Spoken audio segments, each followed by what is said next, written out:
10 o'clock.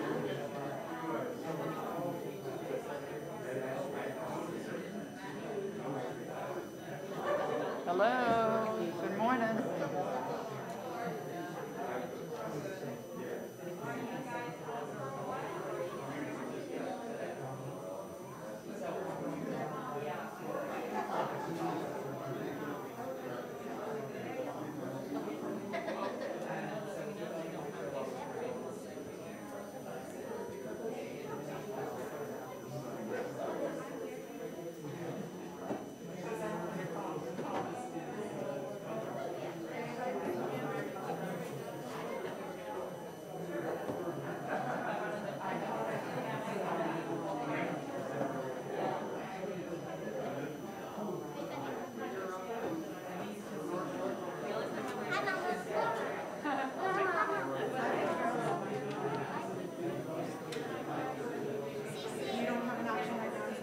Kathy? Unless you might have to spend it next to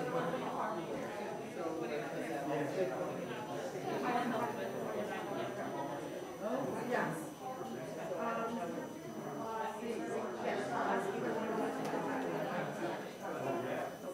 So I'll put this kind of in the middle.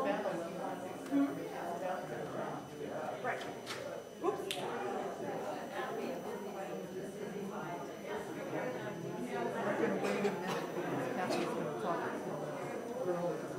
Perfect. Good. Okay. They just came. Okay. Do you have the other mic up there? Yes.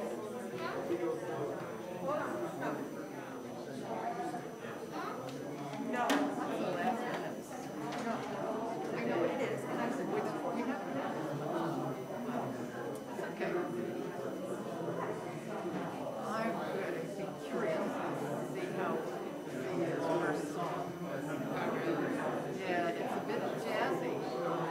There's one that Jim changed for next week. Okay. I think we were going to be able to sing it. Actually, I could sing it in the same thing. Maybe you'll sing it sometime. You know. Good.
So that we end up, we continue. That's wonderful.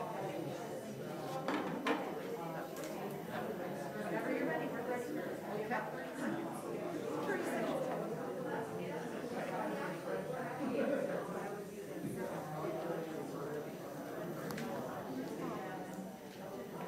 Good morning, everyone. We're going to start with a short introduction by Jim, our pianist organist today, and he's going to play the tune so that you'll get used to it a bit.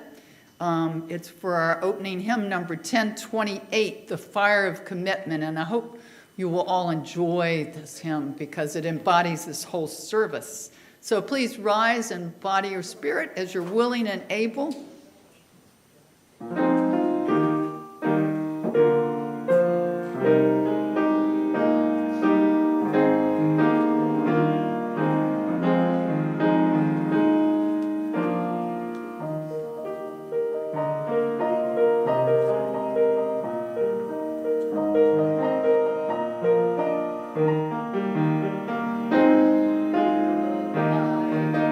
Days remember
Good morning and welcome.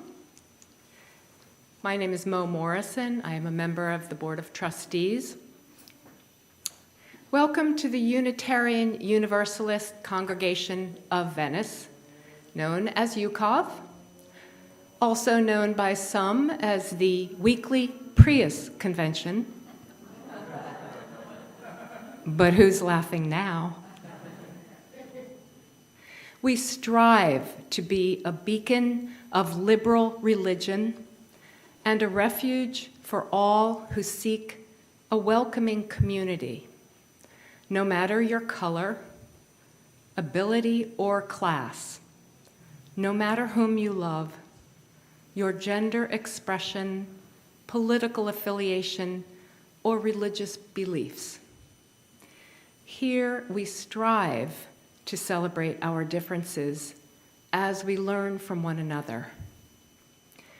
Our principles are aspirational, so when we stumble, we try again.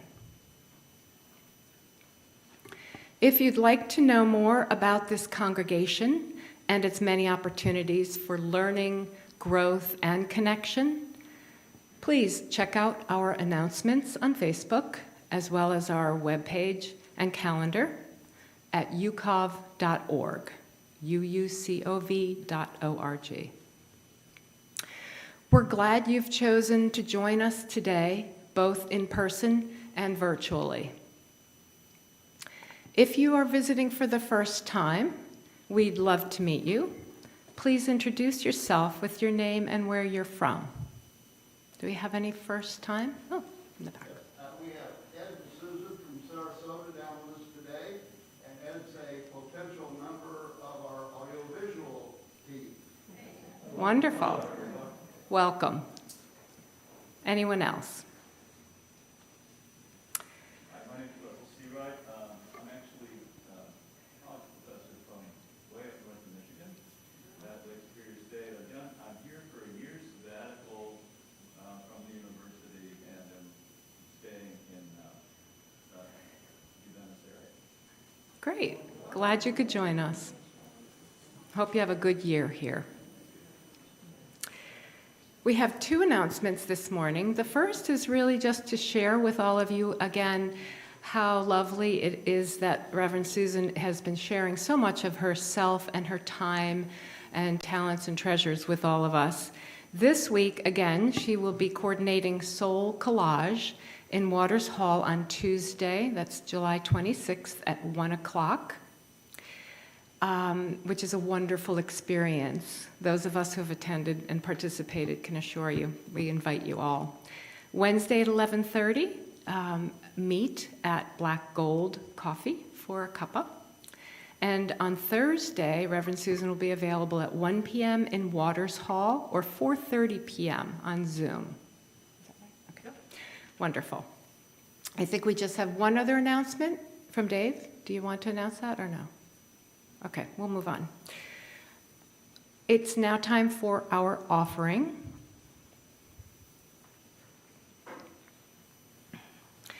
And if you are visiting today, please let the basket pass you by since you are our guests. Please keep in mind that we support and acknowledge the core values we hold dear, like compassion, justice, and equity. Supporting the ministries of this congregation is one of the ways that we live out these values. It is a way we share of our time, talent, and treasures, and it's a part of our service since it is a spiritual act with deep significance. The offering will now be gratefully received in the sanctuary and in our homes. Thank you.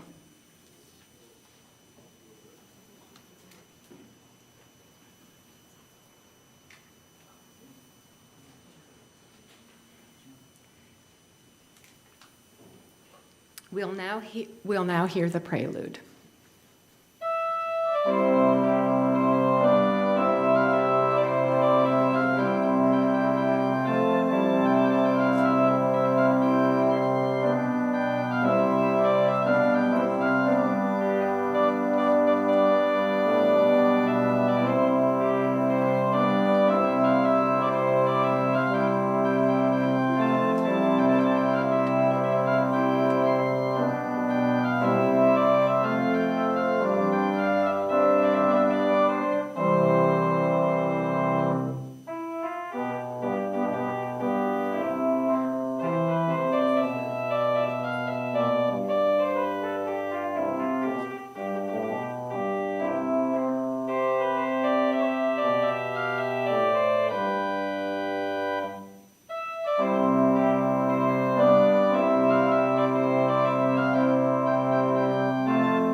Thank you for that. I think it's been a long time since this congregation has heard the organ. Too long, yes. Our call to worship this morning is from Forged in the Fire of Our Coming Together by Gretchen Haley. In these days, we find ourselves too often stuck with these questions on repeat. What is going to happen? Will everything be okay? What can I do? We grasp at signs and markers, articles of news and analysis, Facebook memes and forwarded emails, as if the new zodiac is capable of forecasting all that life may bring our way. As if life had ever made any promises of making sense or turning out the way we thought. As if we are not also actors in this still unfolding story. For this hour, we gather to surrender to the mystery, to release ourselves from the needing to know, the yearning to have it all already figured out. And also the burden of believing we either have all the control or none. Here in our song and our silence, our stories and our sharing, we make space for a new breath, a new healing, a new possibility to take root. That is courage. The courage forged in the fire of our coming together and felt in the spirit that comes alive in this act of faith, that we believe still a new world is possible, that we are creating it already here and now. So come, let us worship together.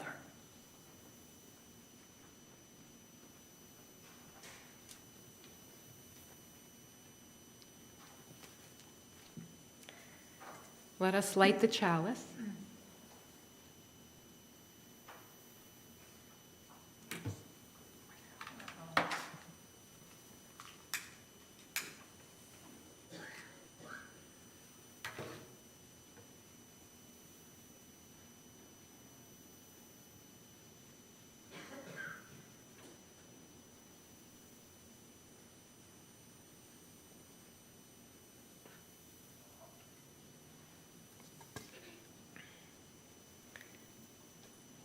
Our reading this morning is by Eric A. Heller Wagner.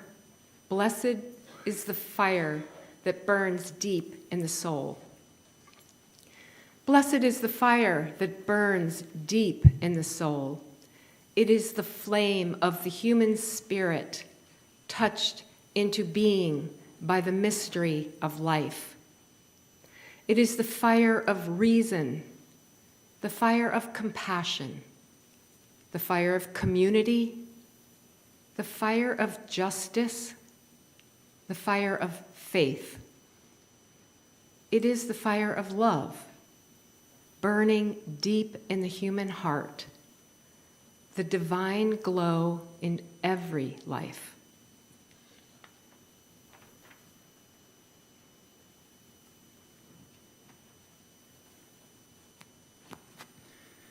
Our next hymn is both narrated and you sing on the chorus.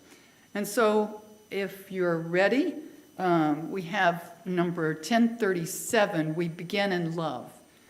And I think Jim will play a little bit of the chorus just so that we're familiar with it.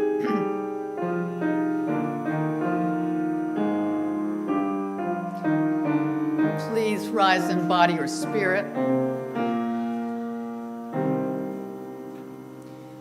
For each time that our fears have made us rigid and inaccessible, we forgive ourselves and each other. We begin again in love. For each time we have struck out in anger without just cause, we forgive ourselves and each other. We begin again in love. For each time that our greed has blinded us to the needs of others, and each other,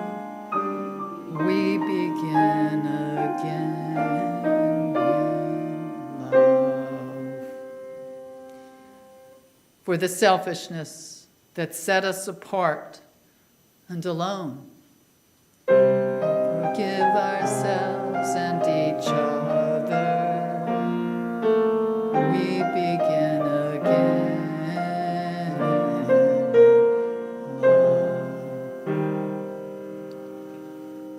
For falling short of the admonitions of the Spirit.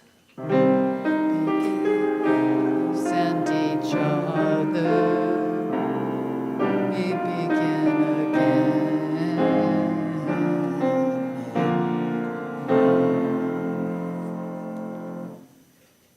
For losing sight of our unity. Forgive ourselves and each other. We begin again.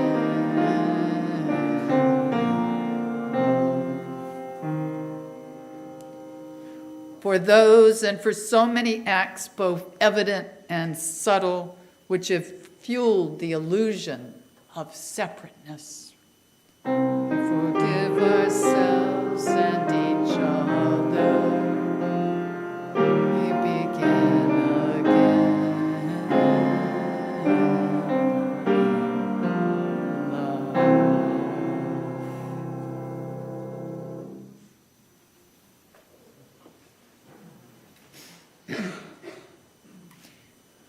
Our story for all ages this morning is a story of two families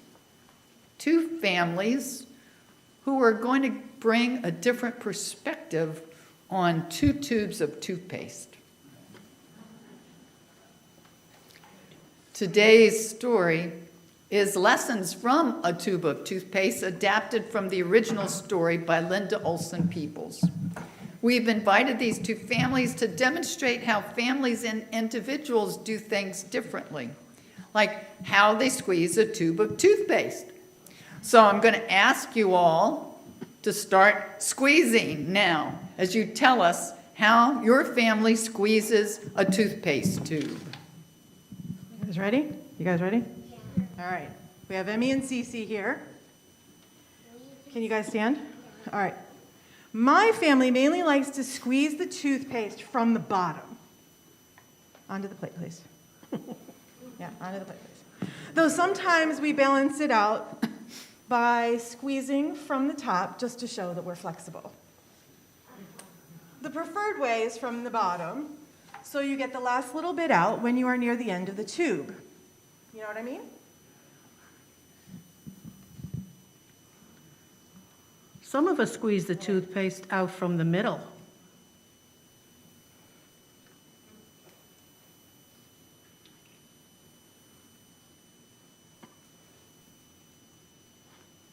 There's a lot of toothpaste going out there, huh? Yeah, just keep squeezing. Do you think you got it all out? Is it empty? Do we have it out yet? Not yet. No? Okay, keep going, keep going.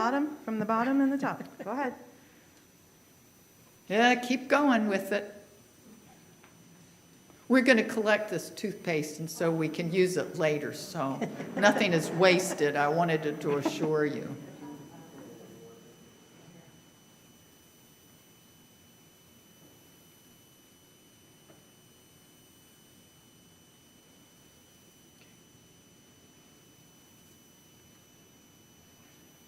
Now, you think you've got it all? Got it all out?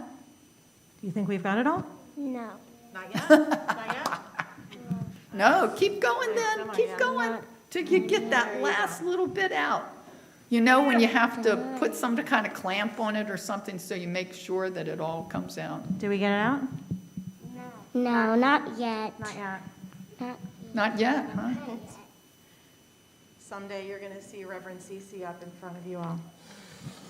She's ready.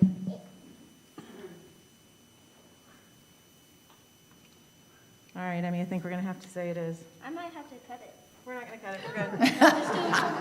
We're good. The creative mind at work. So Very thorough. it's pretty much out now. Yep. You all done? Yep, we're good. Okay, now that's probably been not too hard to do. But next, now listen to this. I'd like you to put the toothpaste back in the tubes. What? How? How, I know. how are we supposed to do that? I know how. You got an idea? I'd like to hear that. You scoop it. You scoop it. Scoop it, and you put it back in that little hole, huh?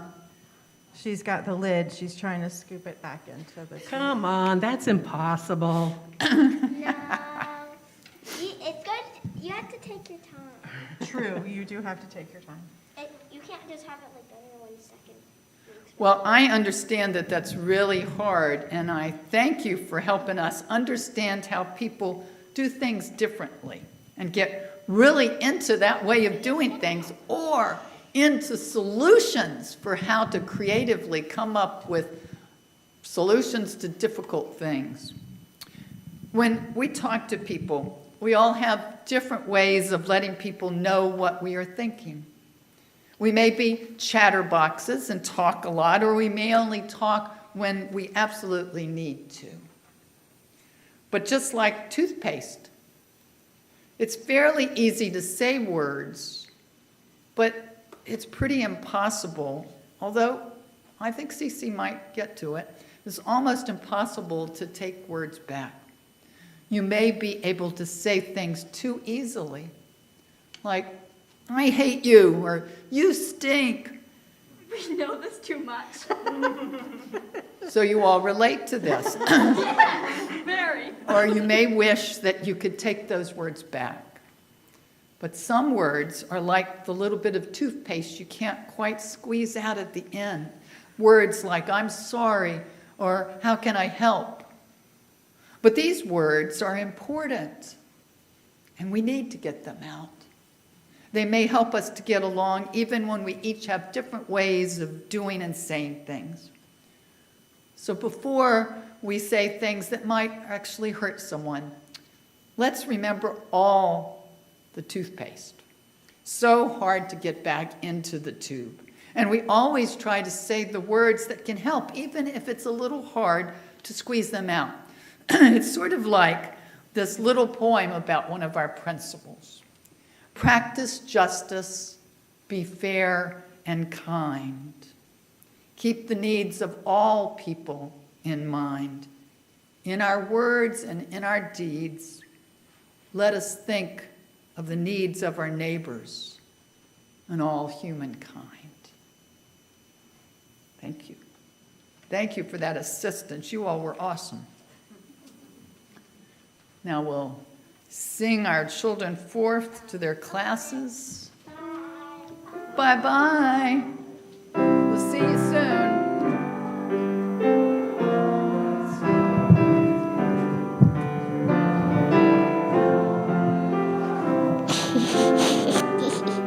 Hi.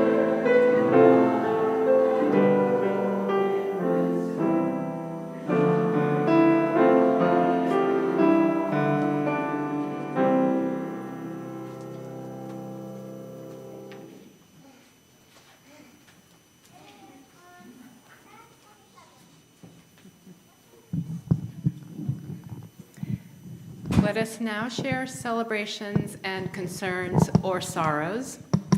If you have a celebration or sorrow to share, please say your name, and Reverend Susan will bring you the microphone. This is the most active part of my week. So. Any celebrations this morning?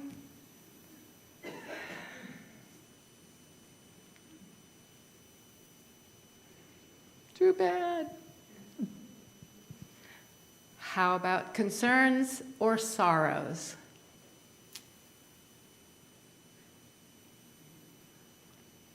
None?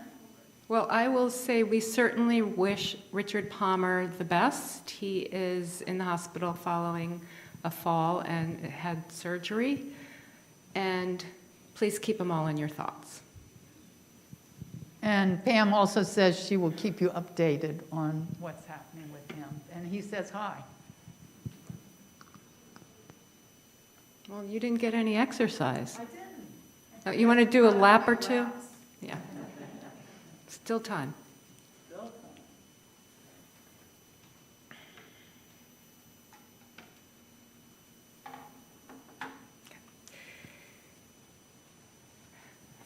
reflection this morning, I thought I would read selections from an address.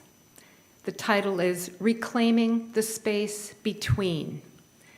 This is an address that was given recently in May this year at Harvard University commencement activities, exercises, and it was given by the Prime Minister of New Zealand. Her name is the Right Honorable Jacinda Ardern, and she gave this talk as a guest speaker at commencement. Reclaiming the space between. Have we lost that important space between difference and divisiveness? As humans, we are naturally predisposed to reinforce our own views, to gather with people like us, and to avoid the dreaded sense of cognitive dissonance. We seek validation, confirmation, reinforcement. But in today's world, social media interactions have made those differences far sharper and harder to bridge. Have we lost the ability to argue our corners? Yes, with passion and fire that conviction brings, but without the vitriol, hate, and violence. Accordingly, the time has come to make a choice, to treat difference with empathy and kindness, to not overlook the impact of simple steps that are right in front of us, the impact that we each have as individuals, to celebrate those values that exist in the space between difference and divisiveness, the very things we teach our children, but then view as weakness in our leaders. The issues we navigate as a society will only intensify. The disinformation will only increase. The pull into the comfort of our tribes will be magnified. But we have it within us to ensure that this doesn't mean we fracture. We are the richer for our differences and poorer for our divisions. Through genuine debate and dialogue, through rebuilding trust in information and in one another, through empathy, let us reclaim the space in between. After all, there are some things in life that make the world feel more connected. Let kindness be one of them.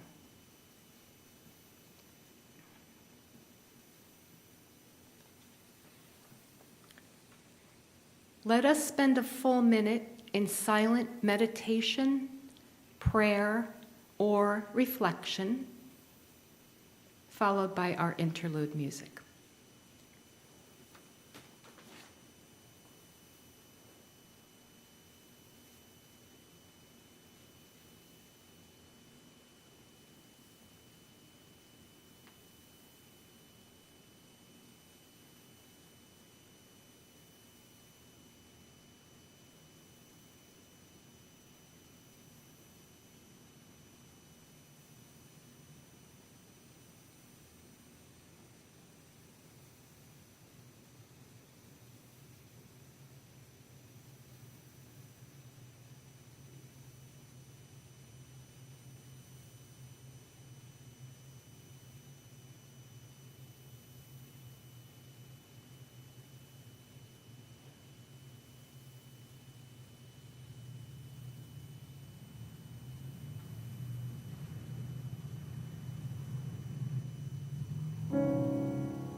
May the silence and the meditation music we've enjoyed hold and heal us as we move throughout our day.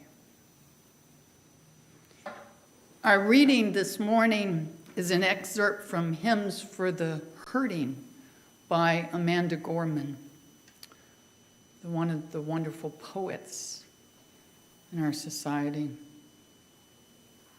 She writes, "It's a hard time to be alive, and even harder to stay that way.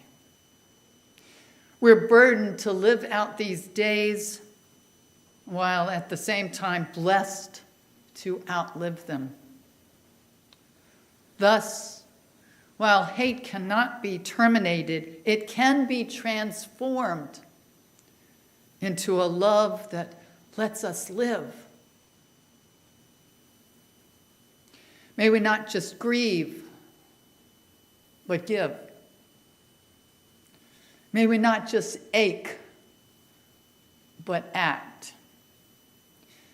May our signed right to bear arms never blind our sight from shared harm. May we choose our children over chaos. May another innocent never be lost. Maybe everything hurts. Our hearts shadowed and strange, but only when everything hurts. May everything change." Now we sing our next hymn, number 1031, "Filled with Loving Kindness." Will you please rise and body your spirit as you're willing and able. With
There once was a little girl who was queen of an island.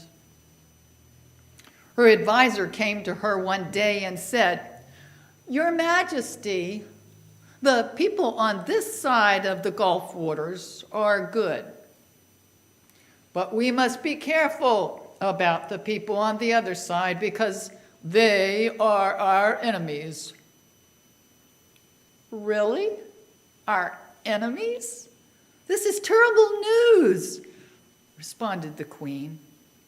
"Yes, terrible for sure, and we will never be safe until we get rid of our enemies," replied her advisor. Oh, do you have any ideas?"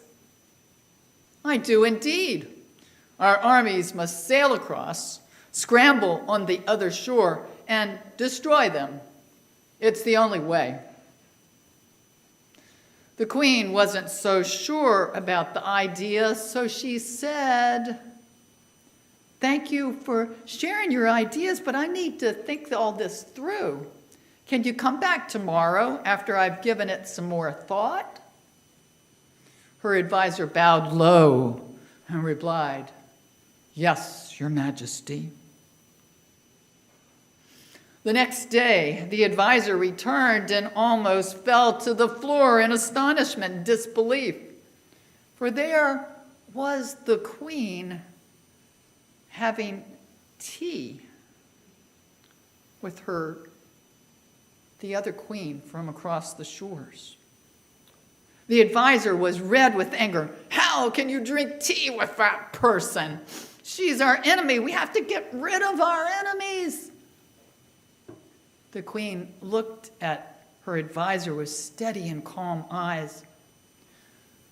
"You are a good advisor, and you were right. We have to get rid of our enemies. You would have me conquer them with an army. But the best way to deal with our enemies is to make them our friends." The story was adapted from the Reverend Christopher Buse's story, Enemies. And it points out a way of living about the fierce urgency of now, the words of Martin Luther King Jr., who said, "But the end is reconciliation. The end is redemption. The end is the creation of the beloved community." It is this type of spirit and this type of love that can transform opposers into friends. It is this type of understanding, goodwill, that will transform the deep gloom of the old age into the exuberant gladness of the new age. It is this love which will bring about miracles in the hearts of men, end quote, in the hearts of all people.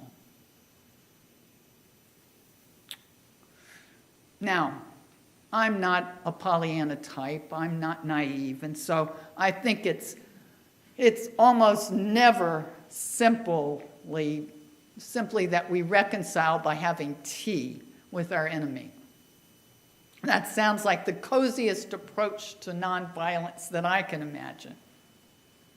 But still, by taking ourselves out of the equation, out of the nuts and the bolts of real situations, and imagining a story that we can relate to, we use our imagination to construct an alternate reality, to give us clarity and strength, energy and hope. Like the queen, if we can only imagine it, we are more likely to work to make it happen. The quote that Mo read earlier from the Prime Minister of New Zealand, Jacinda Ardern, keeps coming back to me, particularly this one part. We are the richer for our differences and poorer for our divisions. Prime Minister Arden points out that sometimes there is so much conflict or anxiety that we believe we must inhabit a different world, not merely hold a different opinion. In other words, it's not just about how you squeeze your toothpaste, but what kind of person are you if you squeeze the tube in a different way than I do? What kind of person? We consider these differences silly, but these are often the things that I heard from couples when I did couples counseling many years, for many decades. This is often the things that couples argue about when they're establishing their relationship norms. It happens with family. It also happens with friends and even with congregation members. The actual subtext, you see, is more important. Can we listen wholeheartedly to another person? Listen for their strengths and value their differences and the common threads between us. Since I arrived in Venice, I've talked to a number of you, and I know something about the contemporary topics that strike at your innermost being. I've heard about climate change and the warming and destruction of our planet that plagues you. I've heard about voting rights and gerrymandering and all kinds of things that come up with the next vote that's around the corner. I've heard about viruses that seem to be one step ahead of us, that seem to know what is the next thing that helps that virus to spread and reproduce. And the gun violence that has claimed so many lives in 2022, that happens all the time, so many that we never hear anything about in the media. And of course, the racist pandemic that is embedded in each of these other topics. Indian poet, social reformer, and painter Rabindranath Tagore wrote a beautiful poem that you may have heard before. It's called Gitanjali, and it was first published in 1910. He wrote, "The same stream of life that runs through my veins night and day runs through the world and dances in rhythmic measures. It is the same life that is rocked in the ocean cradle of birth and death, of ebb and flow." To address ourselves as a society, we have to think outside the box, to have a metaphorical tea with our enemies, or those that we tend to think of as oppositional, to see what we may have in common, keeping our hearts open for the actions that then call to us. In our congregations, I think too often we avoid exploring the interconnections between the realm of politics, economy, environment, racism, white supremacy, heterosexism. We seem to fear that if we talk about our connections and our differences, that we might resort to waging war with the enemy, like the advisor recommended, or we might engage in partisan politics. But let's be clear, there is a difference. There is a big difference between being partisan, encouraging one political party or another, and talking about values that undergird our faith. I don't see how we can have a faith that makes any difference that's worth embracing if we don't allow politics, the economy, the environment, poverty, and racism into our discourse. I don't know how that happens. If we ignore these subjects every Sunday morning, we encourage the very status quo. We continue with the same inequity and injustice that we often claim to oppose. We just let it go on silently. So we must find a balance between feeding and nurturing our tender souls that need reassurance and need love on Sunday mornings when we've had the kind of weeks that we have often had. And Martin Luther King's call to action. He said, speaking as an American, although he was clearly a black man engaged completely in his words and his actions. We are now faced with the fact that tomorrow is today. We are confronted with the fierce urgency of now. In this unfolding conundrum of life and history, there is such a thing as being too late. This is no time for apathy or complacency. This is a time for vigorous and positive action.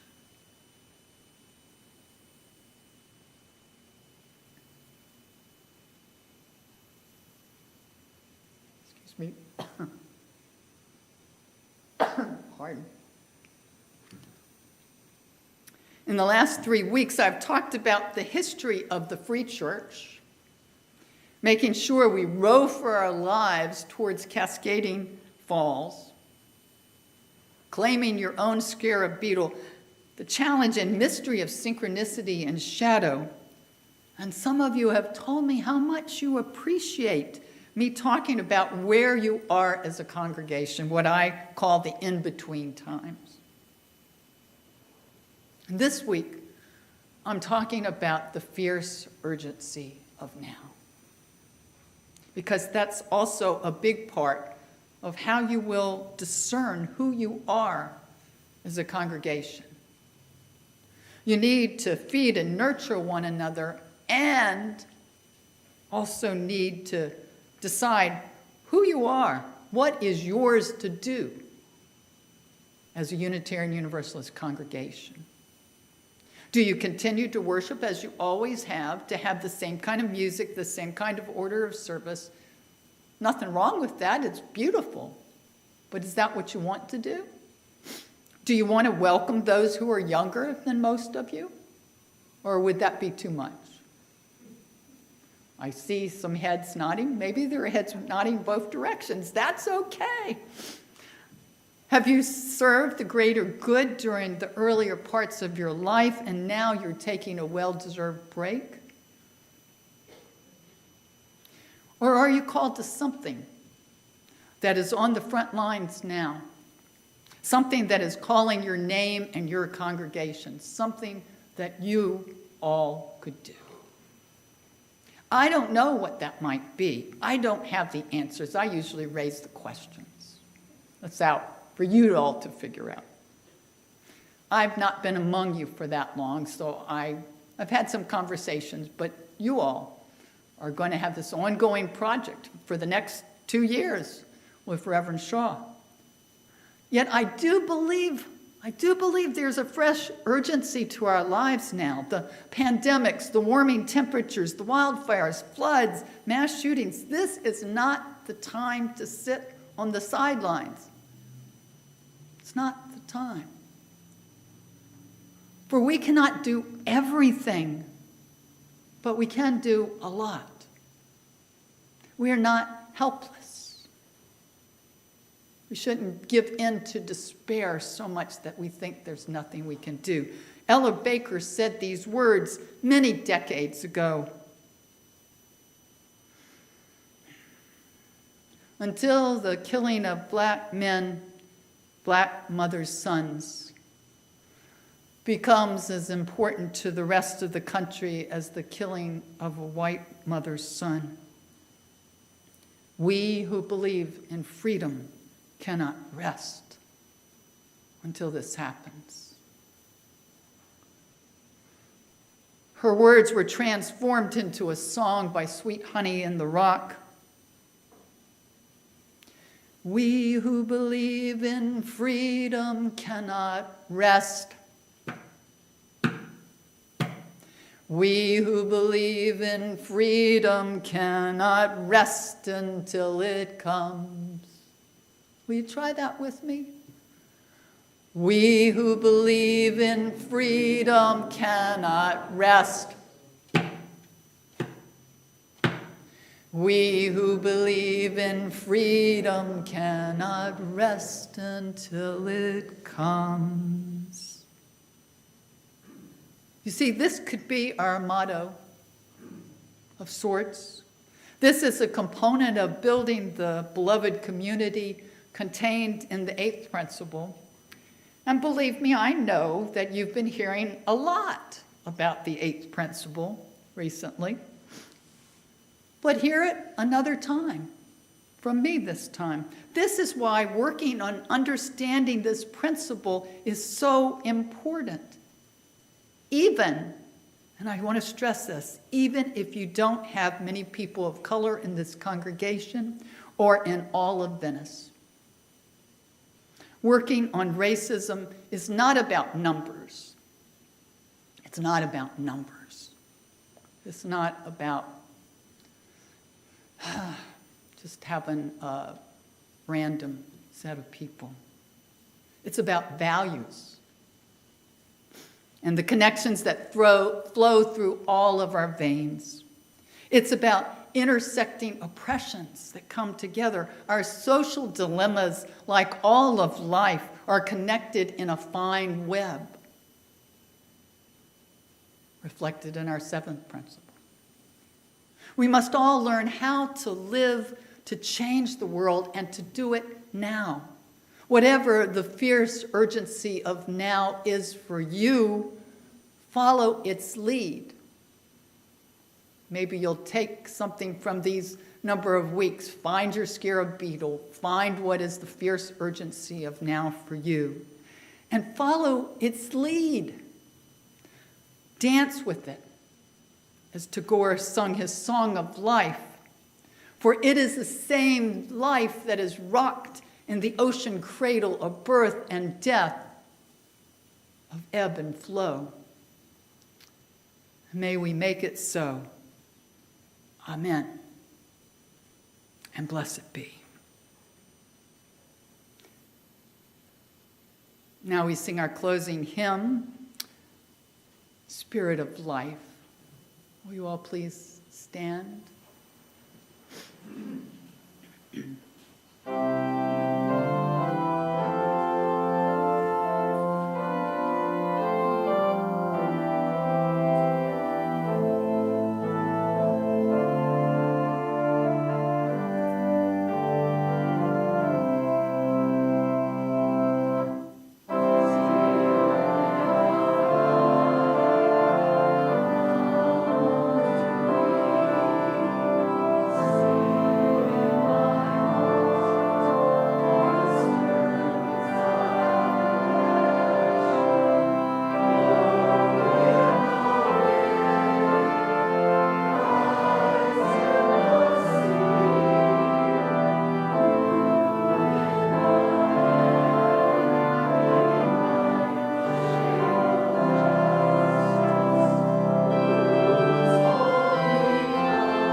May we signal our willingness to sit down to tea, to listen for the resonance in our neighbor's story, to bring peace deep into our hearts and into the rhythms of our life.